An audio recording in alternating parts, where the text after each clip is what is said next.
রাজ্য সরকারি কর্মীদের মহার্ঘ ভাতা বাড়ল, বাংলার বাড়ি প্রকল্পে বাড়ল উপভোক্তার সংখ্যা। গ্রামীণ রাস্তায় বিপুল বরাদ্দের ঘোষণা। 2026-এর বিধানসভা ভোটের আগে শেষ পূর্ণাঙ্গ বাজেটে মমতা বন্দ্যোপাধ্যায় নজরে গ্রাম বাংলা। গ্রামোন্নয়নের উপরে জোর দিলেন মুখ্যমন্ত্রী।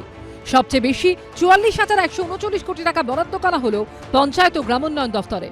মোদী সরকারের বাজেটে 12 লক্ষ টাকা পর্যন্ত রোজগারে আয়কর ছাড়ের ঘোষণার পর নজরে ছিল মমতা বন্দ্যোপাধ্যায় বাংলার বাজেটে কি চমক দেন সেদিকে।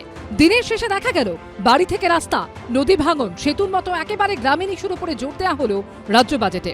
বাংলার বাড়ি প্রকল্পে অতিরিক্ত 16 লক্ষ উপভোক্তাকে এই প্রকল্পের আওতায় আনতে 9,600 কোটি টাকা বরাদ্দ করলেন মুখ্যমন্ত্রী। 37,000 কিলোমিটার গ্রামীণ রাস্তা তৈরির জন্য 1,500 কোটি টাকা বরাদ্দ করল রাজ্য সরকার। মালদা, মুর্শিদাবাদ, নদিয়ার মতো জেলায় ভয়াবহ আকার নিয়েছে নদী ভাঙনের সমস্যা। এবারে রাজ্য বাজেটে নদী ভাঙন রোধে 200 কোটি টাকা বরাদ্দ করা হলো। নদী ও বড় জলাভূমির মধ্যে সংযোগ স্থাপন করে মানুষের জীবিকা ও কর্মসংস্থানের সুযোগ তৈরি করতে নদী বন্ধন নামে নতুন এক প্রকল্পের ঘোষণা করা হলো বাজেটে। বরাদ্দ করা হলো 200 কোটি টাকা।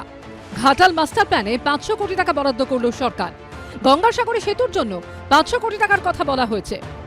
আপনারা যদি দেখেন বাজেটটা ভালো করে দেখেন তাহলে দেখবেন ইলেকশন আসলে ওরা একরকম কথা বলে, কিছু প্রতিশ্রুতি দেয়, কিন্তু ইলেকশনের পরে প্রতিশ্রুতি থাকে না, প্রতিশ্রুতিটা প্রতিচ্যুত হয়ে যায়। কিন্তু আমাদের বাজেটে আমরা সেটা করি না।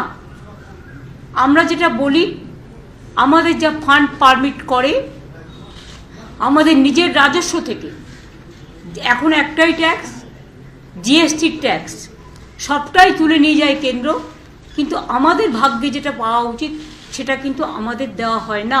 এই বাজেটে একটিও কর্মসংস্থানের কথা নেই।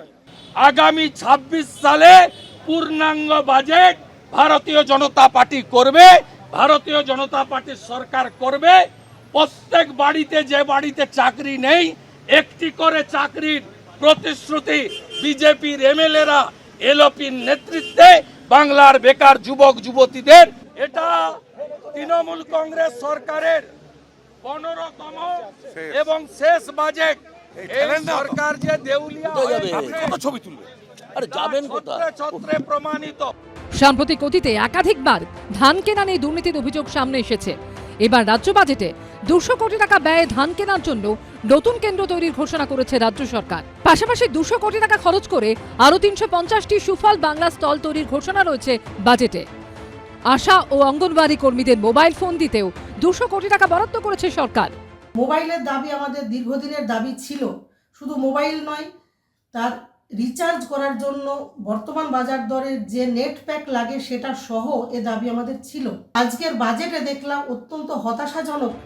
বাজেটে 2025-26 অর্থবর্ষের জন্য কৃষি ও কৃষি বিপণনে 10,426 কোটি টাকা, স্বাস্থ্যে 21,355 কোটি টাকা, উচ্চশিক্ষায় 6,593 কোটি টাকা, খাদ্য সরবরাহে 9,944 কোটি টাকা, স্বরাষ্ট্র ও পার্বত্য বিষয়ক দফতরে 14,817 কোটি, জনস্বাস্থ্য কারিগরি দফতরে 11,636 কোটি টাকা এবং উত্তরবঙ্গ উন্নয়নে 866 কোটি টাকা বরাদ্দ করা হয়েছে। এই দিন বাজেট পেশের একেবারে শেষ থেকে ওয়াকআউট করে বিজেপি। মমতা বন্দ্যোপাধ্যায়ের লেখা একটি কবিতা পাঠ করে বাজেট ঘোষণা শেষ করেন অর্থমন্ত্রী চন্দ্রিমা ভট্টাচার্য। উজ্জ্বল মুখোপাধ্যায়, আশাবুল হোসেন ও সন্দীপ সরকারের রিপোর্ট, এবিপি আনন্দ।